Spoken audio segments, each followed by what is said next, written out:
Bonjour à tous, bienvenue dans une nouvelle vidéo. Aujourd'hui on va voir le montage d'un Emonda SL7 que je viens tout juste de recevoir. Donc je vous laisse avec le contenu de la vidéo, j'espère que ça va vous plaire. C'est parti!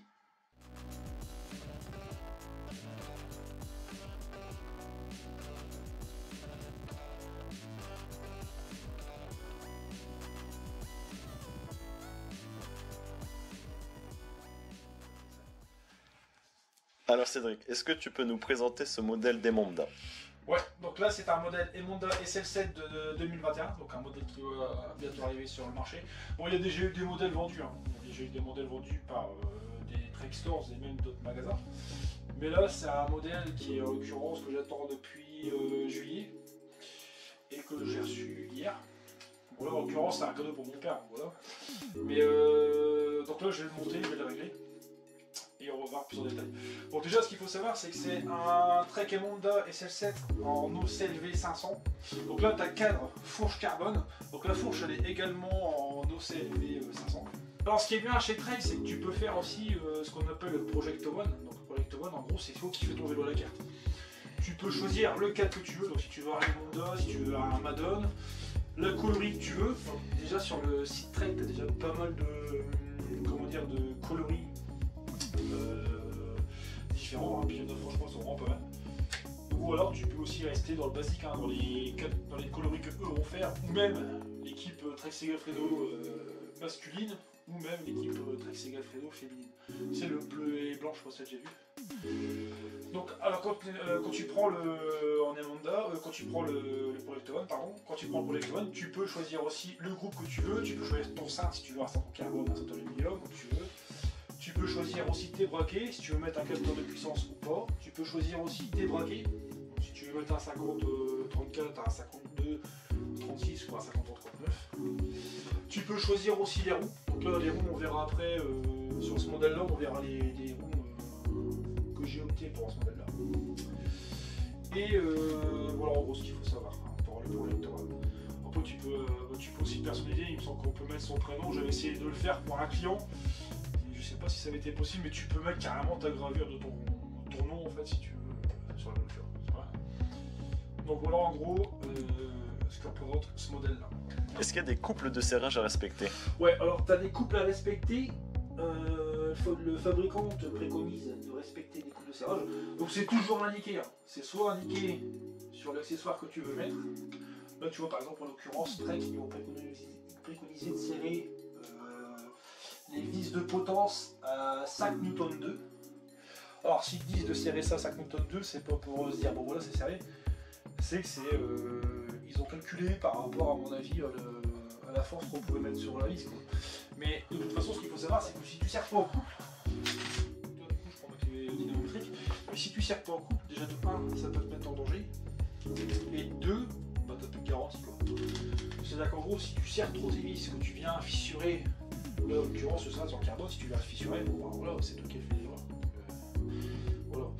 Ce qu'il faut savoir après aussi, c'est que quand tu prends une clé dynamométrique, tu peux monter certaines pièces du vélo avec de la pâte de montage. Tu vois, par exemple, là j'ai de la pâte de montage, j'en avais eu à l'époque.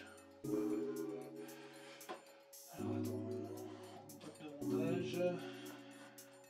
Ouais, tu vois, de la pâte carbone comme ça, donc en fait c'est une pâte comme ça.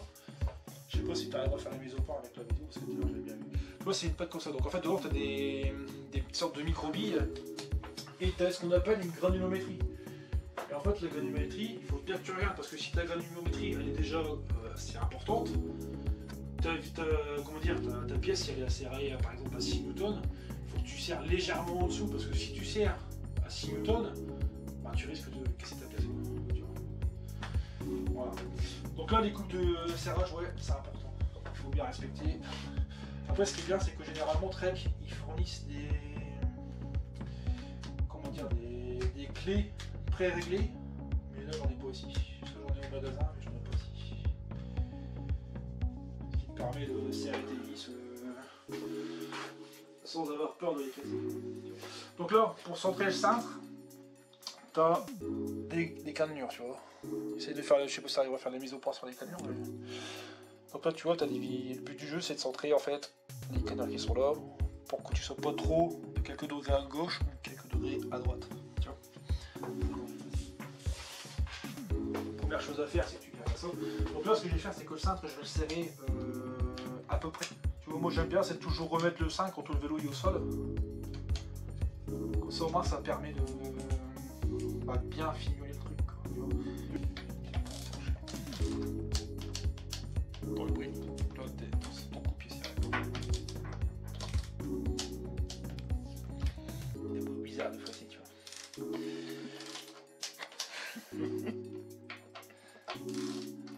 Hop, voilà, donc là, j'ai mes vis serrées.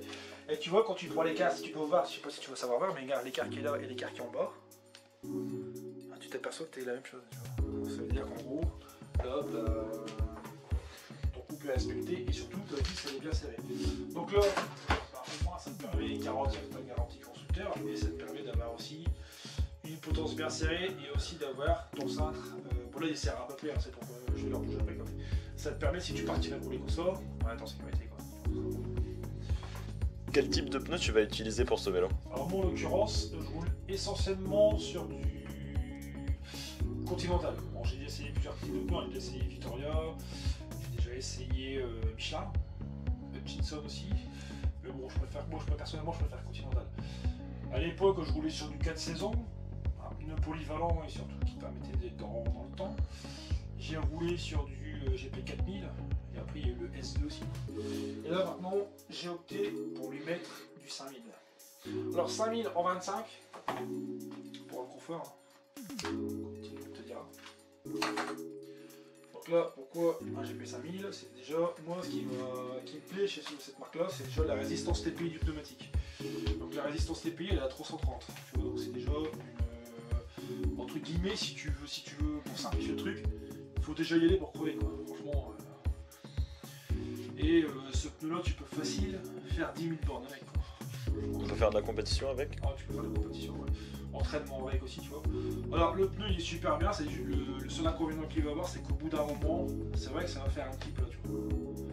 Mais je veux dire, après, niveau rendement, j'ai un pote qui a aussi qui avait des Bora, qui connaît des voyous, il roulait avec des sprinters, il était pas déçu. Voilà. C'était Continental aussi à la sprint. Donc le pneu pour l'installer, soit du 25, alors ce pneu là, ce modèle de Conti en 5000, il a été fait en plusieurs types de pneumatiques, tu peux le retrouver en 23, en 25, en 28 et en 32 de section. 32 là tu te rapprocheras du gravel, hein. C'est vraiment le truc pneumatique pour le gravel. Nous en route on va être sur du maximum du 25. Après éventuellement sur Paris-Roubaix pour les gars peuvent rouler sur du 28 ouais. Pour l'adhérence sur le pavé, mais généralement sur route c'est 23 à 25. Bien plus 25 parce que maintenant quand tu achètes un vélo, moi je le vois en magasin, j'ai plus de vélos qui sont montés en 23, c'est tout du 25. 25 ou 28. Donc là en l'occurrence ce pneu là, il y a un renfort Kevlar dedans, la gomme c'est du Chili, c'est du Black Chili donc c'est pas mal. Et c'est surtout moi ce qui m'a intéressé le plus, c'est la résistance TPI, donc 230 TPI. Donc qui est quasiment un des pneus les plus élevés en résistance à la crevaison. Et en 25. Donc, du coup, je prends la roue. Donc là par exemple je prends la première roue. Donc là pareil, hein, carbone, jante pareil, donc Bond Tiger. Donc en fait c'est les. Comment dire, c'est les dérivés de. Enfin c'est pas dérivé, c'est Trek qui fabrique ces roues en fait. Franchement, elles sont pas mal. Là, c'est la Lius Pro 37, donc c'est une bande de 30 mm. Après, tu as des modèles encore au-dessus, hein. Tu vas avoir les triple X. Donc là, c'est encore un modèle au-dessus, mais on va perdre très cher. Donc là, tu vois, le disque, le S Technology, le Frizza, donc c'est avec les plaquettes qui vont marcher là, où tu vois, tu as des lamelles. Ces lamelles-là, en fait, elles viennent ventiler le disque pour le refroidir quand tu roules. Donc c'est pas mal.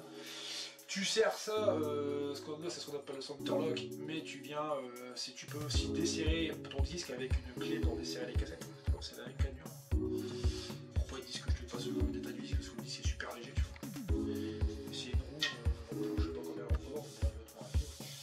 Bon après c'est la roue.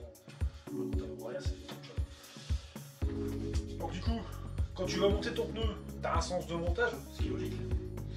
Alors ce qu'il faut savoir aussi, parce que j'ai pas mal de clients qui me posent des fois cette question, moi j'ai déjà des gens qui m'ont ramené mes pneus en disant que c'était des pneus défectueux. Alors ces trous là, c'est simplement des repères. C'est-à-dire que quand tu verras plus de trous sur ton pneumatique, bah ton pneu il est usé quoi, simplement, il faut changer. Donc, comment positionner ce pneu là? Déjà tu peux te repérer par rapport aux formes sur le côté. Et tu peux aussi te repérer, si tu ne penses pas que ça se met comme ça, sur ton pneu, tu as toujours l'indication, c'est marqué rotation, avec la petite flèche qui t'indique où ça va. Okay, donc tu vas prendre ton pneu, tu vas poser dessus.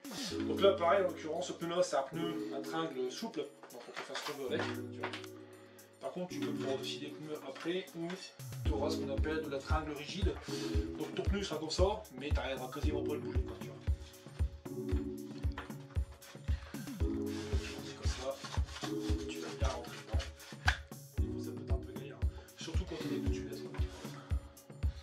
Pour les chambres à air, donc là pour les chambres à air j'ai opté sur du Michelin, du Hutchinson, donc en 725 50. Et les chambres à air en latex, c'est pas mieux? Ça fait toujours rigoler ça. Alors les chambres à air en latex, si, mais par contre t'as un poids limité, et le poids limité des personnes c'est 80 kg. Donc là ce que je fais c'est que je gonfle toujours la chambre à air un tout petit peu avant, parce que si tu gonfles pas ta chambre à air un peu avant, quand tu vas la mettre, bah, comme elle est pliée, c'est un coup à la pincée, tu vois. Donc ce que je fais, je prends la chambre à air et que je viens mettre, du coup, la chambre, je rentre directement la valve et je vais remettre le pneumatique directement là. Tu vas comprendre pourquoi. Par contre, toujours prendre les chambres à air avec la longueur de valve en conséquent de sa bande de son fond de sa roue, quoi.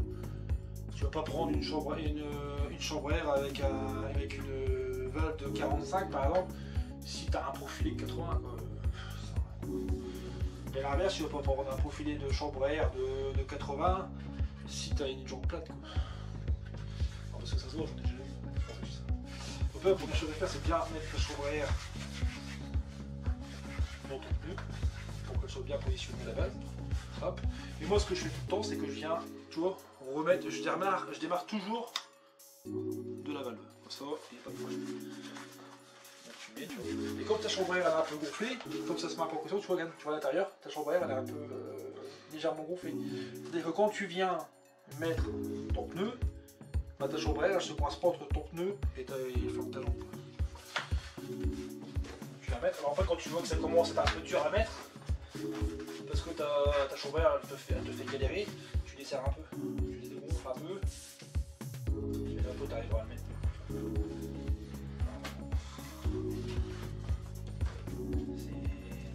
Mais après c'est un peu quoi tu vois. La dernière fois, une fois je lui ai installé au magasin des vélos flex. Laisse tomber, c'est la manière un peu. Bon après quand tu mets un GP5000 au départ c'est toujours un peu complexe. Donc là tu vas en mettre, si ta chambre à air sort un tout petit peu. Quand ta chambre à air sort un tout petit peu sur le côté, tu soulèves un peu ton pneu, tu vois, et elle retombe dedans. Et après tu remets, c'est bon. Ce que tu fais, je vais prendre l'autre mec parce que sinon ça va me faire galérer. Mais quand tu fais ça, tu gonfles un peu ta chambre à air pour positionner ta chambre à air dans le pneu et comme ça va. Elle est bien positionnée et après tu peux gonfler. Donc là quand tu mets ton pneu, tu vois des fois au départ, je peux faire trop tourner parce que je tiens vraiment sur le bout de mes doigts. Mais tu vois, regarde, ton pneu, t'as vu la forme que ça fait? C'est parce qu'en fait là, ton pneu il est pas encore positionné, tu vois. Et ça me fait penser un peu quand tu causes un brouillot, tu vois. Au départ quand tu passes ton pneu, c'est un peu la galère. Donc là en fait ton pneu, il faut bien le positionner. Donc il se met bien. Et après, ça va le faire.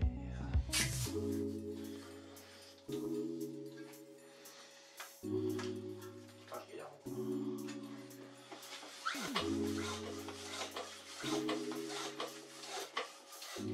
Tu vois, là, il est en train de prendre la forme, tu vois.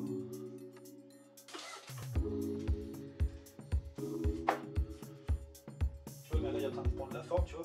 Je sais pas si tu vois que ça bouge un peu. Tu vois, là, tu commences à voir ce qu'on appelle le tressage du pneu. Là, tu vois, là, il n'est pas encore tout à fait sorti, tu vois. Hop, il est en sortir. Je sais pas si tu l'as vu. Et tu vois, là, regarde maintenant.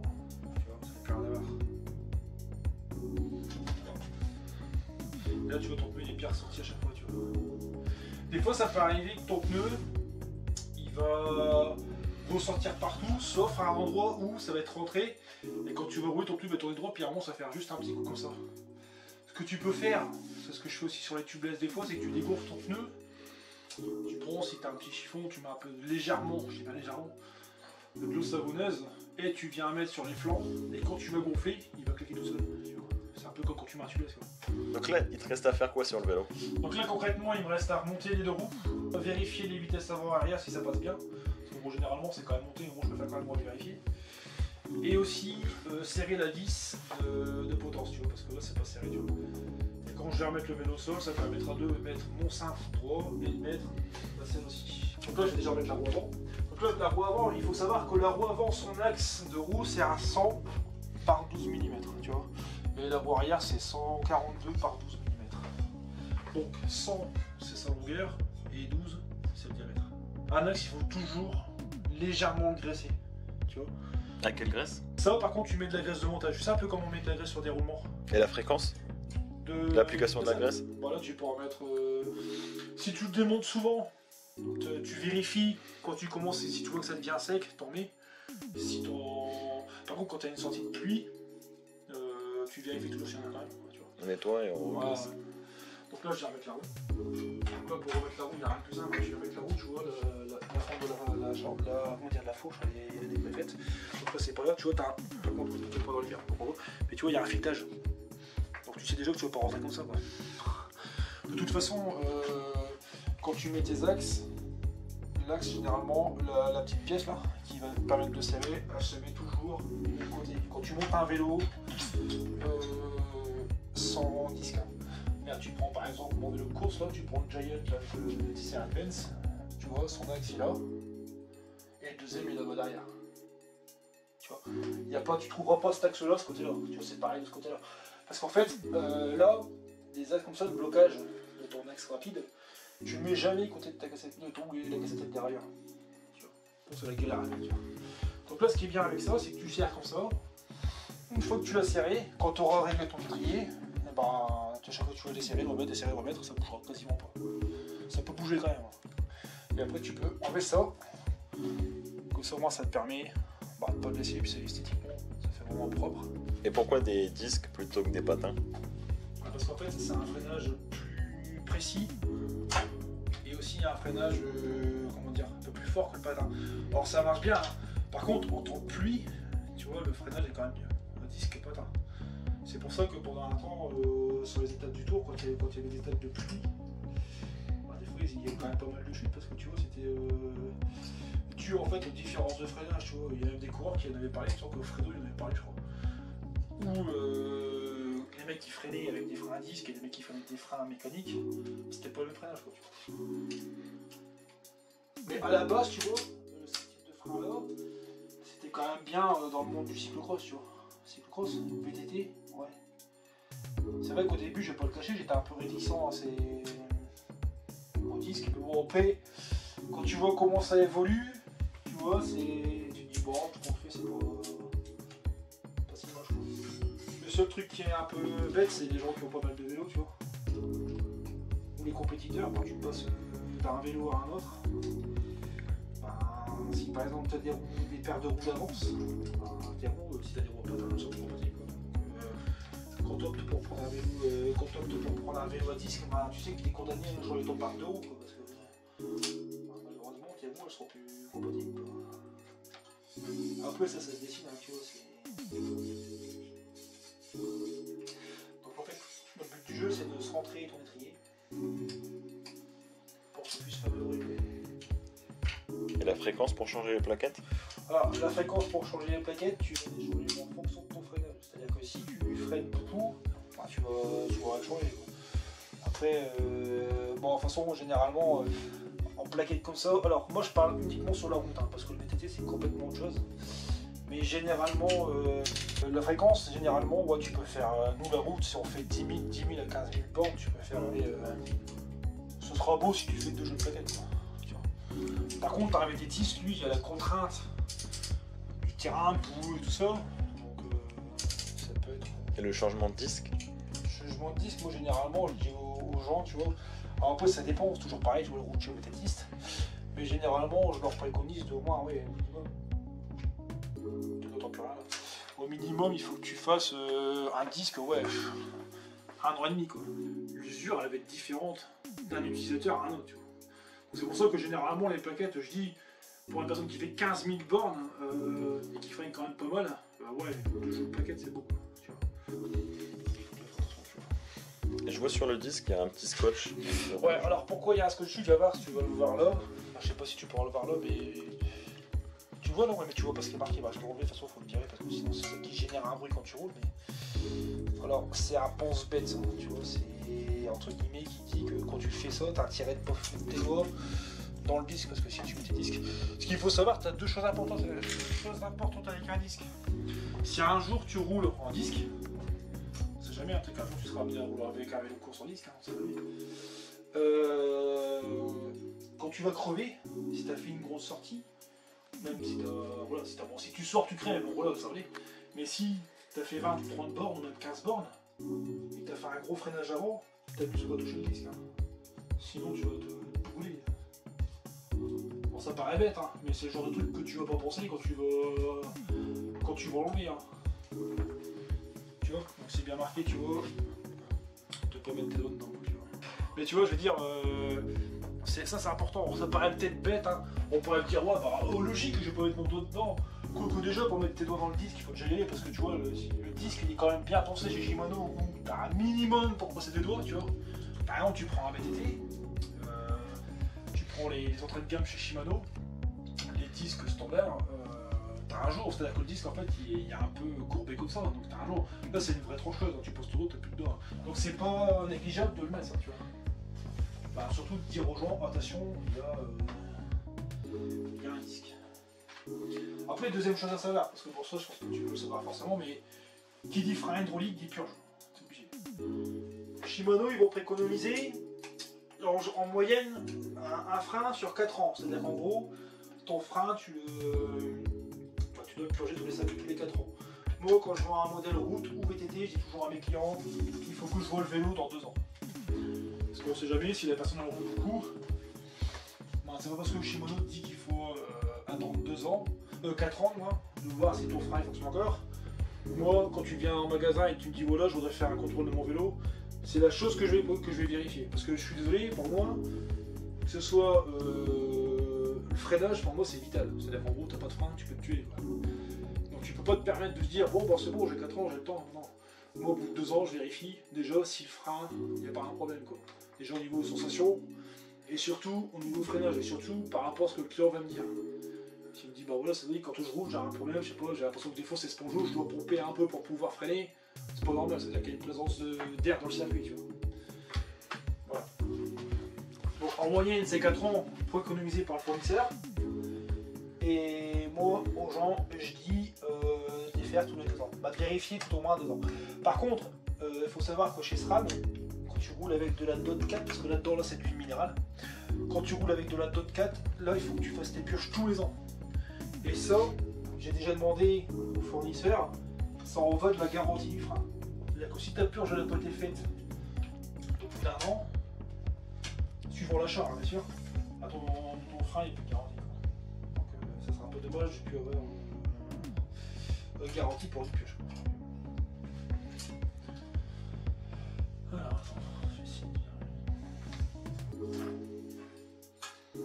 Par contre, c'est pareil, tu vois, je vais dire à mon père quand il va rouler de faire des micro-freinages, tu vois. Quand tu roules, je vais lui dire qu'il ne faut pas qu'il fasse un gros coup de freinage quand il va freiner, tu vois. Donc quand il va aller rouler un tout petit peu, il fait une petite sortie de 15-20 bornes, mais qu'il fasse des bien sûr, si un truc qui traverse la route, il faut freiner, quoi. Mais sinon, il faut qu'il fasse des micro-freinages, tu vois, il faut qu'il fasse des petites impulsions pour pouvoir bien préparer les pédales, tu vois. Parce que sinon, des plaquettes. Alors après que tu arrives des plaquettes, si tu te vas à peu près ça te coûte pour monter une plaquette comme ça aussi, tu auras une vingtaine d'euros. Après, c'est pas encore trop exagéré, quoi. Mais... Il y a plusieurs gammes dans les plaquettes? Ouais, tu peux en avoir plusieurs modèles. Parce que bon, en fait, faut savoir que tu vois, en fait, les plaquettes, ce qui est bien, c'est que tu as quand même des plaquettes qui sont compatibles avec plusieurs modèles Shimano. Par exemple, ces plaquettes-là, faudrait que je vérifie, hein, mais tu peux éventuellement les mettre aussi avec le dry-ice, parce que c'est la ST. Mais comment dire, après pour moi ça reste quand même du consommable, tu vois, des paquets de frein. Donc, je veux dire, je vois pas trop l'intérêt de mettre non plus des paquets Alors par contre, j'ai déjà eu en main les paquets qui sont montés dessus, quand c'est monté du dry-ice. Ça peut les lire. Franchement, les paquets ils sont quasiment pas rien. Après, c'est toujours pareil. Hein. C'est en fonction du portefeuille de la personne. Si il y a les moyens de mettre pour ces paquets-là, tu vois. Les met. S'il n'y a pas les moyens, malheureusement, il met le standard. Mais après, savoir. Quoi. De toute façon, généralement, tu vois, quand tu as un vélo à ce tarif-là, tu remets le minimum, tu remets ce qui est tout départ. Si tu commences à mettre des produits compatibles en dessous, alors je vais pas dire, hein, tu vois, par exemple, tu prends la marque BBB, je sais pas si tu connais cette marque-là, c'est le maillon. Cette marque-là, je peux te dire que voilà, ils font beaucoup de produits compatibles et elle marche super bien, tu vois. Mais bon, moi je suis quand même du principe de voilà, t'as un frein Shimano, t'es gras, ou t'as un frein du Rice, même 105, bah, tu remets la même plaquette. Effectivement, le compatible ça va aller. Mais par contre, moi j'ai de l'avis à toujours mettre les plaquettes avec l'étrier de frein Shimano, c'est du Shimano, compo avec compo. Ou alors SRAM avec SRAM. Parce que si les ingénieurs ils développent ce type de plaquette là, cet étrier de frein là, avec leurs produits, si tu veux avoir comment dire, le rendement optimal, le freinage optimal comme Shimano te l'indique sur leur site, bah, il faut que tu suives ce qu'ils te disent, tu vois. Tu as des normes et tu as des références à respecter. Si tu commences à mettre des paquettes BBB, alors ça va marcher, hein, mais le freinage, tu vois, il sera pas aussi optimal que si tu prends la gomme. Ce qui est logique.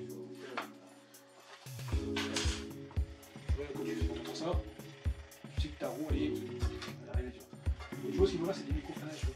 Je vais lui dire de faire ça, tu vois, quand il roule, quand il s'arrête. Pour préparer la plaquette. Ouais, en fait, c'est pour la... En fait, si tu regardes une plaquette, j'ai déjà demandé au mec de Shimano, en fait, t'as un rodage à ce que t'as à faire, tu vois. Tu peux pas dire, bah j'y vais, puis... Il faut savoir qu'une plaquette, en fait, quand tu regardes beaucoup dessus, c'est beaucoup tu vois, des petits pics comme ça pour s'exagérer. Hein. Et en fait, il faut que tu viens la mettre bien pile pour le départ. Et par contre, le centrage que je viens de faire, tu vois, là, tout à l'heure, t'as plus rien. Ça, c'est super important. Parce que si tu roules comme ça, quand tu vas rouler, tu vas pas entendre le bruit que ça va faire. Bon, là, ça faisait quand même fort, tu vois. Mais si tu roules et que ça fait légèrement, si ton étrier est légèrement de travers, tu vas avoir une usure anormale de ta plaquette, tu vois. Et ça, c'est pas bon. Parce que ça va user de travers. Et s'il y a un moment, parce que bon, je sais pas, tu pourras pas le voir, mais tu peux le voir à l'avant, je pense. Ouais. Quand tu regardes l'écart entre le disque et l'étrier de frein, tu t'aperçois qu'entre l'étrier, hein, bah, l'écart il est déjà pas grand, quoi. Donc si l'étrier est de travers, bah, tu risques carrément que d'un moment ta plaquette c'est l'effort usé, que tu vois pas, bah, tu peux toucher carrément, ton disque peut toucher carrément le l'étrier, et puis carrément bah, halluciner. J'ai déjà eu le tour au magasin, j'ai un client qui m'avait ramené un VTT avec un moteur en SLX, et puis bah, on va dire l'étrier et le frein, il a complètement été usiné par un disque. Voilà. Donc là, voilà, le disque c'est fait. Là, je tourne. Pas de bruit. Là maintenant je vais regarder les vitesses. Donc là on est en électrique. Parce qu'il faut savoir, un truc intéressant, vas-y tu peux te mettre ça, je pourrais te montrer. Alors, ce qui est intéressant à voir, il y a une chose à ne pas faire parce que ça va à l'encontre de la garantie. Alors il y en a qui vont le faire, hein. Après chacun est libre de faire ce qu'il veut. Je suis pas là pour dire ce que vous allez faire forcément. Moi je vous montre par rapport au constructeur ce qu'il préconise, tu vois. Quand tu vas rouler en petit plateau, on va descendre. Et tu vois, regarde, si je veux descendre en bas, je peux pas. Tu vois, en fait, les gainages, je peux pas y aller. Sur le e-tube, le logiciel de Shimano pour pouvoir rentrer dedans, tu peux décocher cette case. On descend les deux dernières. Ce qu'il faut savoir, c'est que si tu fais ça, tu n'as plus de garantie.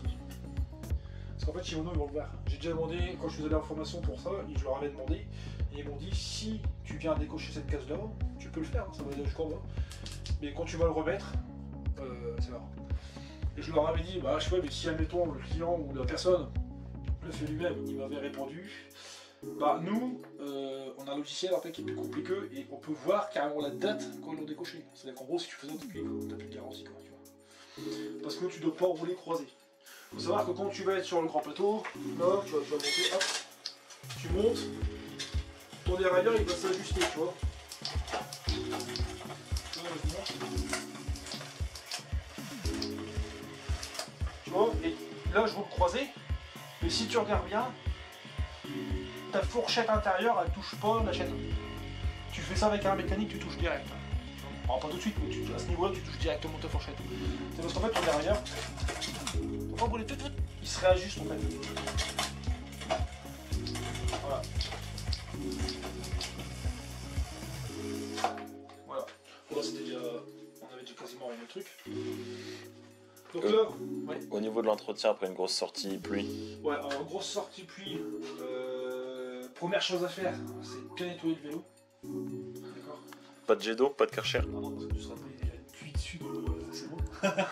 Mais par contre, non, la question est intéressante parce que t'as beaucoup de vététistes qui m'en parlent au magasin. Des fois, c'est Cédric, putain, mon vélo il est plein de boue, je dois nettoyer. Moi, je dis, mais qu'est-ce que tu fais? Bah, on a un gros coup de Karcher dedans. C'est pas vraiment le truc à faire. Alors, tu peux faire du Karcher, c'est vrai que tu peux le faire. Mais il faut pas que tu fasses un mètre, quoi. Faut que tu te mettes au moins à 1m50 pour pouvoir le faire. Mais un bon conseil, si vous faites ça, enlevez l'eau. Parce qu'il faut savoir que si tu passes au Karcher, des fois c'est de l'eau chaude. Tu vois, des Karcher, c'est de l'eau froide, mais bon, je me rappelle, mon père, sans comprise, il y avait un Karcher, c'était de l'eau chaude. Tu peux faire de l'eau chaude, tu vois. Et l'eau chaude, il faut savoir que si ça rentre dedans, à haute pression en plus, bah, ça vire la graisse. Hein. Donc là, par exemple, ce que tu vas abîmer, si tu passes au Karcher ton vélo, bah, tu vas abîmer tes roulements de ta direction. Ça c'est inévitable. L'eau elle va rentrer là-dedans, toi tu vas pas le voir, hein, parce que toi tu vas te dire bon c'est bon, je vais faire sécher. L'eau elle va rentrer là-dedans, elle va s'accumuler, et après tu vas te retrouver avec des roulements complètement grippés. Et quand tu vas tourner, tu vas avoir une résistance, c'est-à-dire ça serait bizarre. Quoi. Une petite soufflette. Ouais, donc ce qu'il faut c'est généralement si tu passes en Karcher, si tu veux vraiment faire en Karcher, ce que je déconseille fortement sur les vélos de course, après les gens font ce qu'ils veulent, mais moi c'est juste un petit indicatif. Si tu passes à mon Karcher dessus, il faut avoir un gros passeur avec une soufflette, au moins tranquille. Alors les éléments qui vont être attaqués directement avec l'eau, surtout en plus si c'est un DI2, parce que là tu es en vitesse électrique, DI2, que je répète, parce que je l'ai dit dans une ancienne vidéo, c'est qui veut dire digital intelligent 2. Si tu viens à passer le Karcher, il faut savoir que le DI2 bah, c'est l'électronique, hein. C'est de la connectique, hein. Tu peux me dire ah bah, j'ai compris. Voilà, tu vois en fait c'est ça. C'est simplement ça, tu vois. Donc là tu as deux connectiques. Pour le retour, bah ça c'est pour le retour, puis là c'est pour la vitesse normalement. Moi sur le mien j'en ai trop, tu vois. Par exemple je peux mettre aussi, ce que je vais mettre par la suite, c'est carrément ton sélecteur de vitesse là. Donc là pour revenir au Karcher, si tu viens mettre de l'eau dedans, partie électrique, je vais pas t'apprendre que au bout d'un moment tu vas faire ce qu'on appelle du vert de gris, et puis bah, ton sélecteur il va galérer quoi. Et ça va altérer ta garantie. Donc, ce qui va t'altérer quand tu vas passer au Karcher, tu vas voir ça, ton D2 qui peut avoir un problème, déroulement de direction comme je t'ai dit, tu peux avoir ton boîtier de pédalier, donc ça peut être un boîtier vissé ou même un press-fit, généralement maintenant c'est beaucoup des possible, sur ce modèle-là en l'occurrence c'est un press-fit. L'eau rentre dedans, ça va générer, va rentrer dans les roulements biannulaires, et puis bah, au bout d'un moment ça va faire tu vas sortir, la première fois que tu vas voir ça va être une dureté, quand tu vas tourner en fait ta manivelle sans chaîne, sans rien, ça va pas tourner, c'est parce que ça va s'arrêter direct. Et à la fin, quand tes roulements, quand là c'était vraiment très loin dans le délire, mais quand tu vas avoir vraiment ton boîtier qui va être usé, bah, ton pédalier va carrément du jeu. Donc tu pourras bouger tes manivelles, et ça c'est fini, hein, toujours là. Troisième chose qu'il va avoir aussi, c'est au niveau de tes roulements de tes roues, sur l'avant ou l'arrière. Pareil, hein, tu as des roulements là-dedans, la flotte elle va rentrer dedans, ça va abîmer complètement tes roulements. Et ton body. Donc ton body, lui, faut savoir que là c'est la cassette, et ce qui tient la cassette c'est le body à l'intérieur, ce qu'on appelle un corps de cassette ou un corps de roue libre, en fonction de ce que tu as comme tarot. Là-dedans il y a des roulements finis. Tu vois. Donc, si tu prends ton body intérieur et que tes roulements sont complètement plein de flotte, et ça si ça vient casser, ben, c'est pareil, tu auras le tour, ça va bouger comme ça, ben, tu peux le changer. Alors, c'est pareil, tu vois, au magasin, on me dit souvent, bah Cédric, je comprends pas, les pros ils passent bien au Karcher dans le vélo, tu vois. Effectivement, ils passent au Karcher, mais il faut savoir deux choses que les gens ne savent pas forcément, c'est que eux, c'est leur outil de travail. C'est-à-dire que là, au niveau discipline du vélo, on n'est plus dans le loisir. Eux, ils prennent plaisir à rouler, mais on n'est plus dans le loisir. Eux, c'est un outil de travail. Donc, les roulements, ils sont renforcés. Donc, tu peux passer du karcher dessus, ça va aller. Bien sûr, après, ils les changent. Tu vois. Mais ce qu'il ne faut pas oublier, c'est qu'il y a un gouffre entre le pro et le cycliste lambda. La différence, c'est que eux, quand ils vont passer au karcher, entre guillemets, ils s'en foutent que les roulements sont morts. Quand ils sont morts, on change. Là, ça va être comme ça. Toi, quand ils vont être morts, tu changes.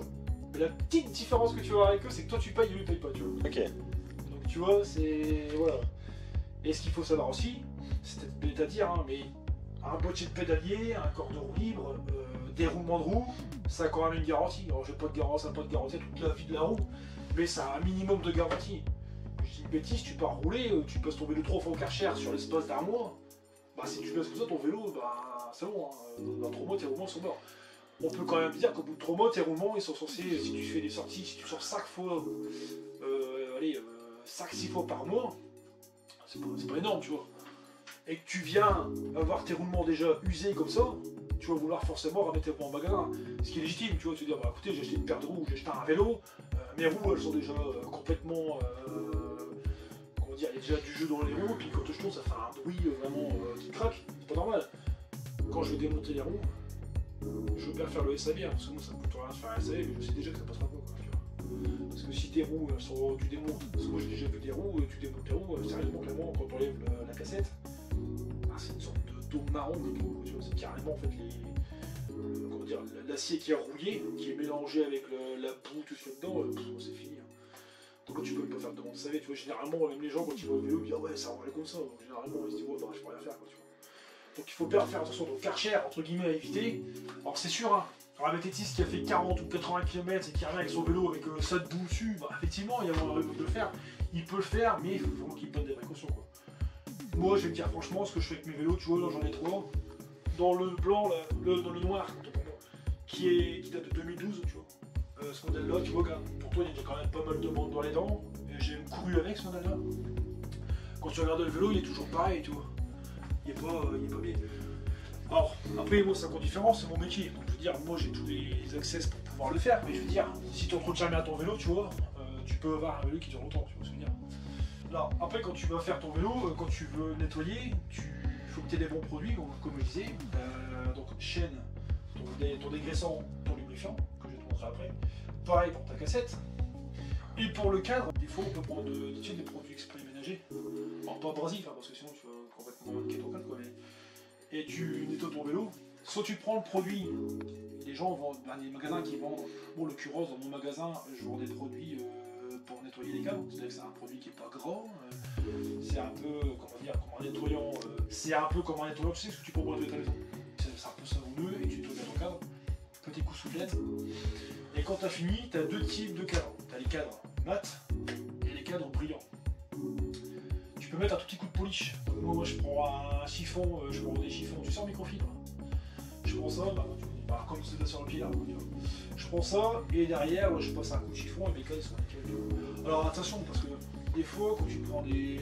J'avais un client qui avait le tour, il avait pris du produit, pas du produit, du polish pour cadre brillant, il a fait sur son cadre mat, il a fait ça pendant un an. Le cadre il est brillant maintenant. Sérieux, ça m'a fait délirer. Là tu vois, tu prends le produit Morgan Blue, je prends ça, parce que moi je travaille qu'avec Morgan Blue essentiellement.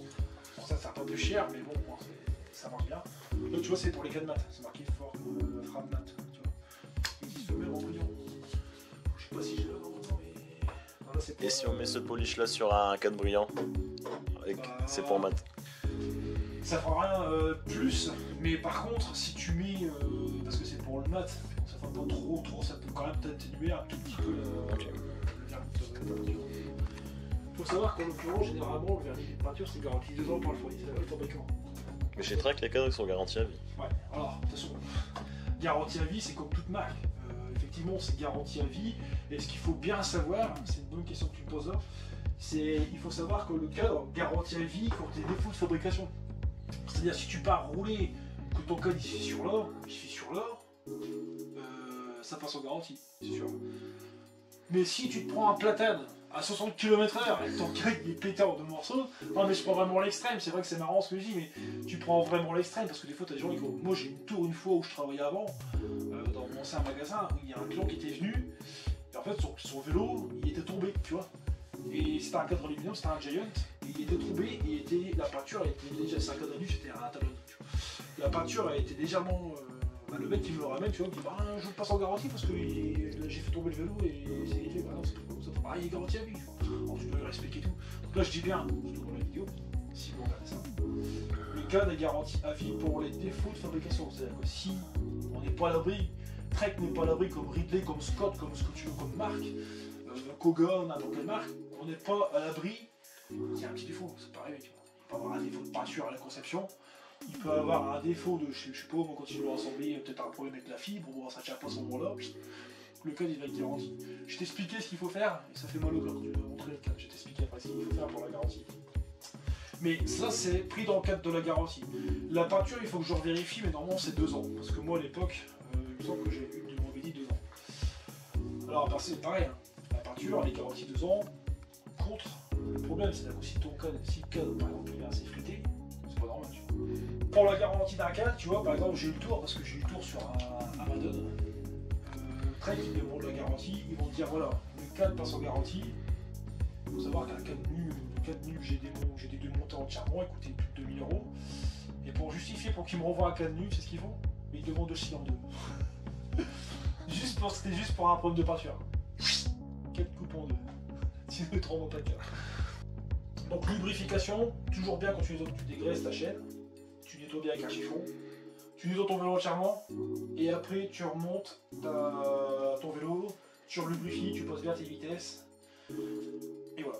Ce qu'il faut savoir aussi, c'est quand tu as les moyens, surtout quand tu as le matériel, quand tu as les moyens matériels pour le faire, c'est de démonter ta cassette. Souvent tu peux nettoyer tes couronnes individuellement. Alors pas forcément une par une, parce que quand tu prends chez Shimano, les 3 ou 4 dernières c'est un bloc.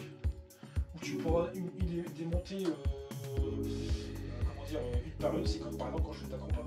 Ta Bora, non c'est à chez nous je crois. Enfin, c'est chez nous. Bon, c'est un client que j'ai fait en magasin alors. Il y a un client qui m'avait ramené aussi une Bora, mais c'était pas forcément, c'était un secondaire. Et là la cassette en fait quand tu prends une compas c'est des couronnes individuelles. Donc là c'est bien, tu démontes tout, tu t'enlèves les entredoises, tu nettoies tout, tout est nickel quoi tu vois. Pour le vélo, première chose à faire. Alors quand moi par exemple tu vois, quand je roule beaucoup avec mes vélos en grosse période, moi mes roues sont démontées 2 fois par an. Moi je dis quand je démonte mes roues, c'est démonter les cassettes, nettoyer entièrement, nettoyer les chaînes, tout monter. Alors après dans la durée de vie, si tu respectes bien quand t'es en mécanique et que tu roules sur comment dire, tu roules pas croisé, tu peux faire 2 chaînes pour une cassette par an. Pour une personne qui va faire 5-6 000, parce qu'il faut savoir que Shimano en moyenne, j'ai bien en moyenne parce que tu dois prendre le poids de la personne, tu dois prendre comment il roule, tu dois prendre si le mec il roule bien avec ses vitesses bien réglées, pile poil, s'il est toujours bien lubrifié, tu vois, c'est beaucoup de trucs à prendre en compte. En moyenne, j'ai bien en moyenne, j'ai passé ça sûr, mais en moyenne tu fais 2500 km avec une chaîne. Donc si tu fais 10 000 bornes, tu sais déjà que tu dois jouer déjà 4 chaînes quoi. 4 chaînes, et donc si tu pars du principe que c'est 2 chaînes pour une cassette, bah, tu fais 10 000 bandes, tu vas faire 4 chaînes et tu auras 2 cassettes quoi, tu vois. Voilà. Après c'est pareil, quand tu achètes un vélo comme ça, il faut que tu prennes aussi en compte derrière les pièces. Parce que ça, une cassette comme ça peut monter dans les 80-90 €. Tu vois. Ouais. Une chaîne, tu peux la... Alors moi je te parle des prix de vente Shimano, hein. Je te parle pas des prix sur internet où tu peux trouver des prix rabaissés. Moi je te parle, quand je parle c'est toujours prix fabricant. Tu vois. Donc là dans les 90-95 € une chaîne, une cassette, une chaîne tu peux l'avoir à une trentaine d'euros, tu vois, donc quand tu peux faire déjà 4 chaînes plus comment dire 2 cassettes, tu vois, ça vaut quand même assez vite, tu vois. Après t'as la radio pour remonter aussi, tu vois. Donc voilà, après faut pas oublier que t'as des plateaux. Et une chose que les gens ont tendance souvent à négliger, c'est aussi les galettes derrière, tu vois. Quand tu as fait 2 chaînes, bah, il faut peut-être te dire quand même qu'il faut peut-être voir, tu regardes quand même. Donc pareil, les plateaux ça change aussi, tu vois. Donc ça il faut savoir que à l'époque, moi je crois que ça doit encore le même prix sur le nouveau, le R8, mais à l'époque c'était 149 € le plateau. Alors ça me fait rigoler parce que tu vois, moi je bosse sur mes 2 vélos de course, parce que je suis monté en Shimano mais 6008, je devrais mettre le 7000, le R8000 après sur les pédaliers. Quand tu prends un grand plateau, c'est 149,99 € de mémoire. Quand tu prends le petit plateau, c'est 17,99 €. Donc tu vois vraiment le tu vois la grosse différence. Quoi. Mais bon, voilà, après c'est prêt. Pour en revenir à ça, donc du coup, lubrification, j'ai lubrifié la chaîne. Elle est pas déjà lubrifiée là? Légèrement, mais moi j'en ai quand même un petit peu, tu vois. Donc là, je vais lubrifier la chaîne. Donc moi, comme je te dis, je travaille beaucoup avec le produit Morgan Blue. Donc là, je vais te mettre en burette, tu vois. Morgan Blue. Donc du coup, voilà. Donc, tu peux l'avoir en spray et tu peux l'avoir en burette. Alors je vais te mettre de la burette, pourquoi? Parce que tu peux être plus précis. Ça fait un G, combien de disques, je vais pas compter dessus. Mais ça reste des super produits. Quand tu regardes bien, de toute façon, c'est équipé, c'est utilisé quasiment dans les plus grosses équipes. En fait, c'est pas parce que tu as du Morgan Blue que tu utilises sur leurs équipes, ça va rien. C'est des super bons produits. Voilà. Alors après, tu peux avoir produit Morgan Blue. Moi, j'utilise essentiellement cette marque-là. Après, je suis pas sponsorisé par n'importe quelle marque, hein, mais moi, j'aime bien cette marque-là parce que voilà, au fil des années, je me suis intéressé au vélo et surtout aux techniciens qui travaillaient sur les vélos pro. Quand tu peux prendre les petits techniciens dans les équipes pro, ce qui va revenir en produit d'entretien, c'est Morgan Blue. Donc là, moi, ce que je vais faire, c'est que je vais te remettre un tout petit peu là. Quand j'aurai mis les pédales, c'est quand même. Je sais pas si j'ai. Ouais, c'est bon. Si j'avais encore le capuchon, j'aurais été un peu con. T'aurais vite de mettre ton vélo vers les mains parce que j'ai pas voir si on va. Ce que tu fais, c'est que t'en mets un tout petit peu, tu vois. Donc là, moi j'en mets légèrement, t'es pas obligé d'en mettre 20 kg, tu vois, ça sert à rien. Surtout ça marche super bien. Hop, voilà. Donc là, la chaîne a bien lubrifié. Ce que je fais après, c'est que je vais tourner, tu vois. Et je passe les vitesses. Pour en fait venir mettre du lubrifiant partout sur la cassette. Mais tu vois, t'en mets pas beaucoup, tu vois.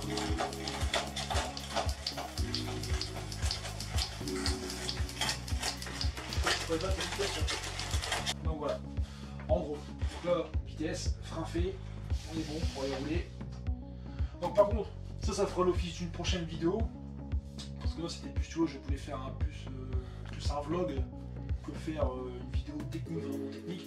Mais c'est prévu que dans une des vidéos, je fasse une technique pour montrer comment regarder les vidéos. Donc là, pour information, si admettons les vitesses, ça devrait mal passer. Première chose à faire, c'est comme un étrier de vitesse, comme un dérailleur de vitesse mécanique, tu règles ta butée haute, ta butée basse, et après tu vas faire ton réglage. Donc en fait ça marche par micro-indexation, c'est-à-dire que tu dois appuyer là longtemps, je vais pas le faire là mais t'appuies longtemps et après tes lumières à se mettre, et après tu vas faire tes micro-indexations pour te régler, monter ou descendre. D'accord. Pareil sur le dérailleur avant, le dérailleur arrière. Voilà. Par contre, tu dois faire attention, il faudrait que je dise à mon père, si un jour, c'est pour photo, ça me faire, quoi, mais tu vois la guidoline en fait, ok, il passe là, tu vois. Et si un jour toi tu voudras avoir un vélo comme ça, quand on lève ta guido, il faut bien que tu fasses attention de ne pas accrocher ton câble, parce que si ton câble est collé en dessous, tu l'arraches. Bon, généralement, il y a du. Comment dire. Il y a du scotch, tu vois, faut pas que ça se barre. Donc là, ça c'est fait, maintenant je vais mettre les pédales.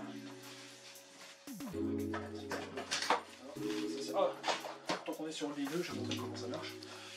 Tout ça. Alors par contre, ouais, ça c'est super intéressant à savoir aussi. Tout bête, hein. Quand t'es chargé, bon bah c'est voyant rouge, quand t'es pas chargé, t'es voyant vert. Si t'as ça, c'est qu'il y a un problème. Donc ça généralement c'est conseillé quand tu branches ton PC par exemple. Bah tu mets tu vois la densité, elle veut pas être. Je connais pas la densité des ordinateurs, mais je veux dire, t'auras pas de problème. Quoi. Pareil, tu peux faire des. Faut que tu mettes des mises à jour. Alors, je vais t'expliquer parce que le DI2 c'est quand même. Je vais pas trop m'attarder dessus parce que le DI2 je trouve que ça va vraiment facile le fil d'une vidéo, mais le DI2 il faut savoir que tu as des mises à jour à faire. Donc en gros, je te dis ça parce que si un jour tu as un DI2, tu sais pas comment ça marche quoi. Mais ça bon déjà quand tu le mets, tu vois tu mets comme ça. Là tu viens enlever ton petit capuchon qu'il y a là. Hop tu vires ça tu vois. Et là, bon t'as un détrompeur, tu peux pas te tromper, tu mets sur le truc. Ça va charger, puis dès que c'est chargé, c'est bon. Tu remets, clac, c'est parti. Ce qu'il faut savoir, c'est qu'il faut jamais, et ça ça m'a été dit par les ingénieurs chez Shimano, il faut jamais charger, il faut jamais faire une mise à jour en Wi-Fi. Si ton Wi-Fi saute, tes firmware de tes manettes sont mortes, même des dérailleurs. Et ils m'ont dit, si tu changes, si tu veux remettre à jour les firmware, tu as un firmware là-dedans, un là-dedans, un là et un là, pour remettre les firmware à jour, les remettre nickel, c'est le prix d'un manet. Donc ça, branché sur le secteur, à bannir. Après vous faites ce que vous voulez, mais quand je charge mon D2, moi, mon vélo il est remonté et il est à côté de mon ordinateur. De toute façon, quand tu fais une mise à jour, tu vois sur YouTube, tu es obligé de mettre ton PC. Et en plus, ce qui est bien avec YouTube, si tu veux, de toute façon, c'est pareil, ça pourrait faire une vidéo quand je parle du D2. Avec YouTube, ce qui est bien, c'est qu'il te le dit qu'il faut mettre tes mises à jour. Alors, ce qu'il faut savoir aussi, c'est qu'avec le D2, c'est que si, admettons, tu as ce vélo là que tu roules, ça fait un an que tu l'as, là, tu vois, je l'ai reçu cette période-ci, je te dirais une connerie, pour que tu comprennes un peu le truc. Là, admettons, une bêtise la plus extrême, ça a été monté hier. Donc, hier, on était, je sais plus pourquoi. Tu roules, tu fais un an, tu chutes, tu casses le levier là. Tu vas le changer, tu vas remettre un levier en D2. Là, il marchera pas. Parce que là, tu dois mettre à jour ton firmware.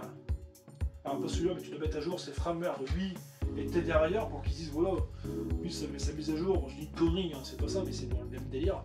5.1, si c'est un 5.1 et que eux, c'est un 5.0, bah, ça va pas se rouler. Donc, quand tu auras fait la mise à jour de tout tes firmware, là, ça va marcher. C'est une petit détail que je donne et une petite astuce parce que des fois tu pourrais péter un plomb, tu dis bah putain je comprends pas, j'ai mis mon levier, mais ça marche pas. Tu vois, donc il faut bien faire. Donc voilà, là c'était la petite parenthèse sur le DI2 qui a ça entendu. Et dessus quand je fais une vidéo sur le DI2, parce qu'il y a vraiment des choses à faire qui sont intéressantes sur le DI2. Là par exemple pour l'occurrence, ce qui est bien c'est que tu peux aussi. Là t'as un interrupteur tu vois. Ah, tu n'entends pas le bruit mais là en fait. Bon. Alors, ça sert à quoi? C'est quand t'es en montée, bah, tu peux paramétrer ton DI2 pour que tu passes ça, t'appuies là, tu montes ton plateau. T'appuies là, tu descends. Donc là maintenant on va monter le pédale.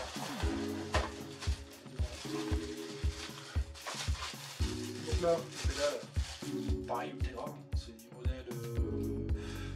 C'est une bonne manufacture parce que moi j'ai vraiment ça. Et tu vois, c'est les R8000, tu vois, donc en fait c'est les mêmes modèles. J'ai voulu en fait rester dans le même délire, tu vois.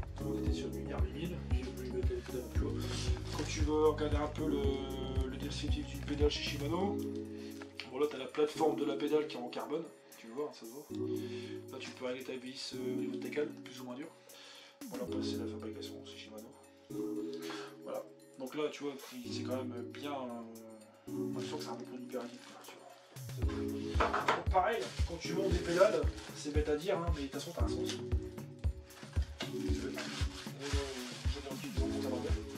Ce qu'il faut savoir aussi, c'est quand vous achetez une paire de pédales, vous avez toujours les cales avec. Donc là, ce que je vais faire, c'est que je vais monter les pédales et je vais mettre un peu de graisse de montage. Alors la graisse de montage, pour qu'on mette la graisse de montage, bah, il faut penser aux personnes qui vont la démonter. Parce que les personnes qui vont la démonter plus tard, si la graisse n'est pas mise, ça va être compliqué pour les enlever. Même des fois, des gens, en mettant des choses compliquées. Donc là, pareil, hein, pas obligé d'en mettre 3 kg sur l'axe, sur le piquetage. Tu fais ça, moi généralement je fais ça et ça, tu vois, largement c'est égaux, tu vois.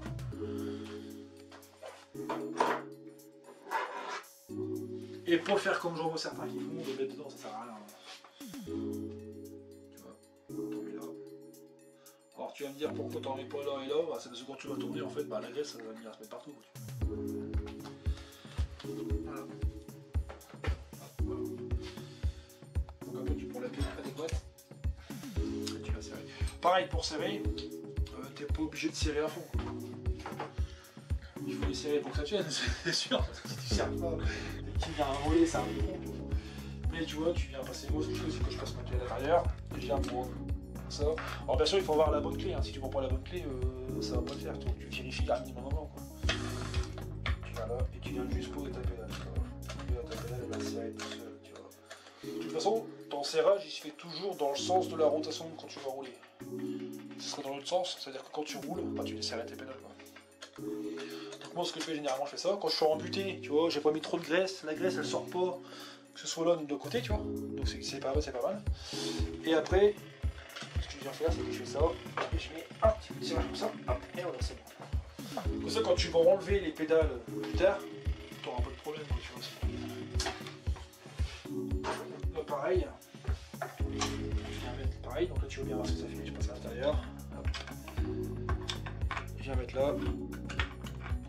Et je viens serrer, toujours dans le sens du pédalage. Alors il faut savoir que ces pédales là, ces modèles là, il y en existe deux styles. T'as un modèle, là c'est le standard, et après tu en existe aussi un modèle avec un axe reculé. Pareil pour les cales et chaussures par exemple. Quand tu prends des chaussures automatiques, les cales qu'on te fournit ont différentes couleurs, tu vois. Les couleurs c'est pour faire un style. En fait, là par exemple, tu vois, là c'est la couleur jaune. En fait, ça va correspondre, je sais plus en combien, c'est 4,7 je crois de mémoire, j'ai plus trop de trucs en tête, mais il faut savoir qu'en fait la couleur, tu vas avoir du bleu, tu vas avoir du jaune et du rouge chez Shimano. Rouge c'est 0 degré de débattement, c'est-à-dire que ton pied il n'y aura pas de liberté angulaire. Ça à éviter. Un compétiteur qui a toujours roulé, qui a démarré l'automatique avec des cales 0, ça va aller. Par contre, une personne qui a roulé avec des cales jaunes, qui aura quand même une liberté angulaire un peu plus importante, et qui passe du jour au lendemain sur des cales rouges, ça peut générer des problèmes, tu vois. Peut-être de tendinite, des problèmes au niveau du genou, tu vois. Il faut bien faire attention. Mais généralement, je mets cela. J'ai des rouges aussi, tu vois. Parce qu'à l'époque, quand je jouais sur Time, la liberté n'était pas vraiment bonne. Mais bon, c'est les couleurs, il faut savoir que les couleurs, elles ont une signification. Que ce soit chez Shimano, Look, Time, ça, généralement, ça j'ai montré sur ces chaussures quand j'aurai les LS. Pareil, pas de Karcher là-dessus.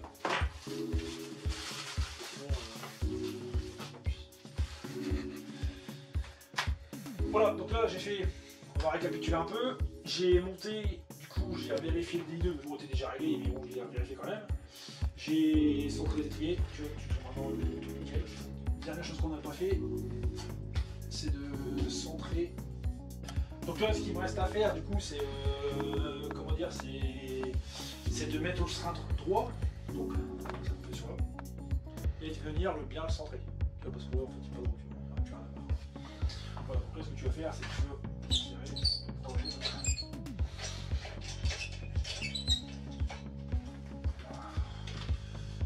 toute fourbée, imagine. Donc là, ce que je vais faire, c'est que je vais venir mettre là. Hop, voilà. Alors, moi, ce que j'aime bien faire, toujours avec ma clé métrique, bien sûr.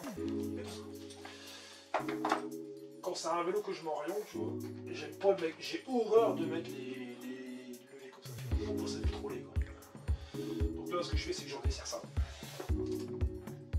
Pour moi, je pense que cette étape-là que je suis en train de faire là, c'est la finition qui fait beau dans le vélo. Franchement, c'est le truc à faire. Après, ça dépend des gens, ça dépend. Peut-être des mecs qui sont. Bref, faut pas étaler là-dessus. Je pense que c'est. Tu vois, c'est l'esthétique du vélo. Après, je vais pas se desserrer trop fort parce que tu vois, là, on était pas mal. Tu vois, j'ai 2 bâtons et 2 petits. Et là, j'ai 2 bâtons et 2 petits. Donc là, on est bon, tu vois.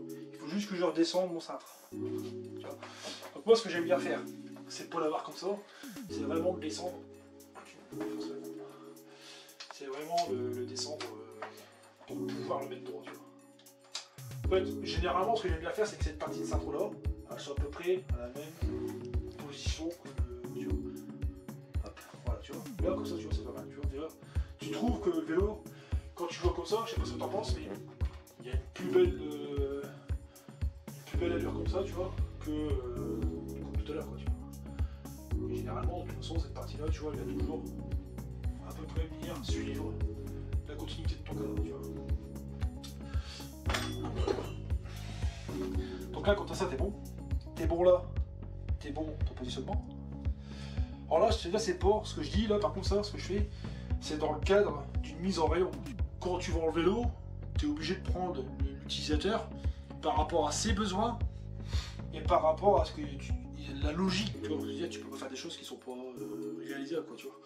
Donc il faut bien prendre les choses au point, quoi. De toute façon, quand tu vends un vélo en magasin, tu dois toujours le vérifier. Parce que quand tu es en magasin, tu as toujours des gens qui vont vouloir toucher les vitesses parce que c'est dans les intrigues d'avoir du DI2 ou tu vois, donc il faut toujours vérifier le vélo, c'est mignon. Hop, tu vois là j'ai entendu le clac, donc là mon serrage je coupe un 5 Newton 4, c'est pareil, tu vois. Je suis bon, et là je suis bon. Voilà, donc là moi ce que je fais généralement c'est que je viens mettre là. Je mets au-dessus et je viens mettre mon cintre à peu près comme ça. suis à peu près bon.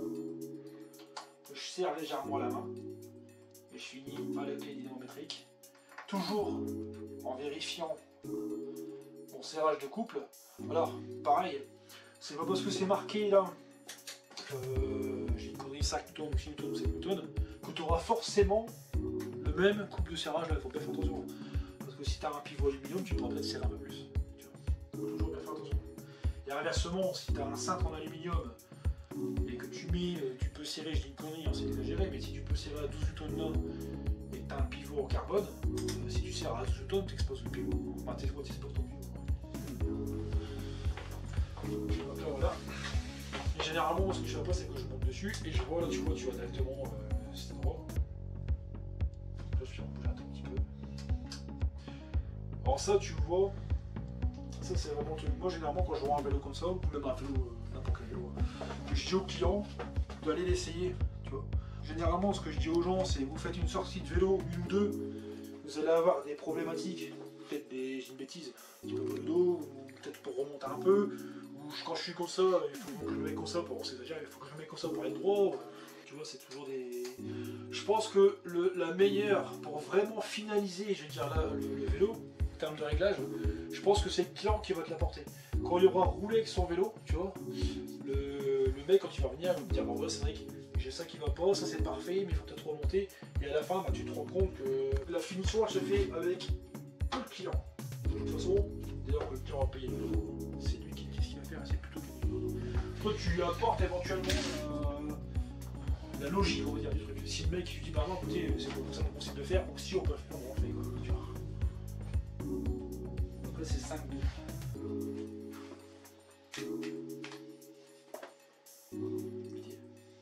Je mets le petit message de track là. Go, go, go. Et tu prends chez Sun, sur les vélos, c'est marqué 20 roulés. Ouais, c'est vrai, c'est vrai. T'as pas d'excuses quoi. Voilà.